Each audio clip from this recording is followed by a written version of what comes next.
माननीय अध्यक्ष महोदय, प्रश्न मेरा छोटा हो बड़ा हो, तीखा नहीं तीखा भी नहीं, कोरोना काल में मेरा प्रश्न मूल रूप में थोड़ा बदल गया। मैंने अवधि करिए 2 साल में ये विद्यार्थियों की भौतिक उपस्थिति तत्काल प्रभाव से प्रतिबंधित कर समस्त कक्षाओं का संचालन ऑनलाइन पद्धति से सुनिश्चित किया जाए।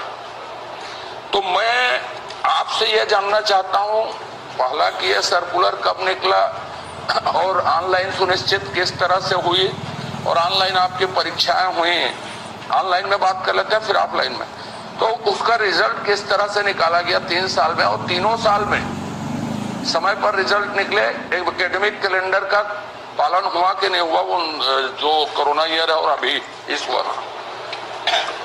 माननीय अध्यक्ष महोदय, जो प्रश्न है वो 31 दिसंबर 2022 के स्थिति में पूछा गया है, और उस समय सर्कुलर निकाला गया है, ये 13/1/2022 को निकाला गया जो ये है, और उसका जो प्रपत्र है हमने संलग्न किया है, और उसके तहत उस बीच में जो हमने जो नया आदेश निकाला, जैसे ही कोविड की परिस्थिति थोड़ी ठीक होने लगी, उसके बाद 4/2/2022 को हमने फिर से निर्देश दिए गए। जिले में संक्रमण दिन को ध्यान में रखते हुए उपस्थिति को सुनिश्चित करने के लिए कहा गया। 4% से कम संक्रमण वाले जिलों में भौतिक कक्षाएं संचालन करने की अनुमति प्रदान की गई, तथा 4% से अधिक संक्रमण वाले जिले में स्थानीय प्रशासन द्वारा स्कूल आंगनबाड़ी हेतु जारी निर्देश के अनुरूप कार्रवाई करने का निर्देश दिया गया। और इस बीच में जो परीक्षाएं आयोजन हुई वो ऑनलाइन ही आयोजित हो। उसी में पूछे छत्तीसगढ़ के बच्चों के भविष्य का सवाल है। ऑनलाइन आपने आयोजित की 2 साल की, 3 साल, 1 साल, एक तो निर्देश कब जारी हुए हम वो बता रहे हैं, और वो निर्देश विश्वविद्यालयों ने संबंधित विभाग को जारी किए हैं कि नहीं किए हैं, तो आप पता करेंगे तो सभी राजकीय विश्वविद्यालय इन निर्देशों का पालन नहीं कर रहे हैं, ये एकदम तय बात है। लेकिन आप ऑनलाइन परीक्षा में मॉनिटरिंग कैसे किया और रिजल्ट डिक्लेयर कैसे किया, मैंने प्रश्न में पूछा था, फिर मैं दूसरा प्रश्न पूछूंगा कि सीधे वो पास हो गए, उसका सिस्टम क्या डेवलप किया गया था कि ऑनलाइन परीक्षा में इतने लोग बैठे, और ये रिजल्ट किस तरह से कैसे आपने उसको डिक्लेयर किया, अगली कक्षा या सेमेस्टर में प्रवेश कैसे दिया, आधार क्या था पास करने का उनका। माननीय अध्यक्ष महोदय, कोविड के समय जो परिस्थिति थी उसको देखते हुए उस समय ये डिसीजन लिया गया था कि ऑनलाइन परीक्षाएं संचालित होंगी, क्योंकि उस समय ये परिस्थिति थी कि चाहे केंद्र सरकार हो, चाहे यूजीसी, चाहे एआईसीटी, सभी का सर्कुलर था, और उस सर्कुलर को ध्यान में रखते हुए हमने ऑनलाइन परीक्षाएं की अनुमति दी थी। और अभी इस साल फिर से जो कोविड की तीसरी लहर जब ऐसा लगा कि आगे बढ़ने वाला है, तो उस समय 1 महीने के लिए हमने ये फिर से किया था। लेकिन जैसे ही हमको महसूस हुआ कि कोरोना या कोविड की तीसरी लहर यहाँ बहुत अधिक नहीं जाने वाली है, हमने फिर से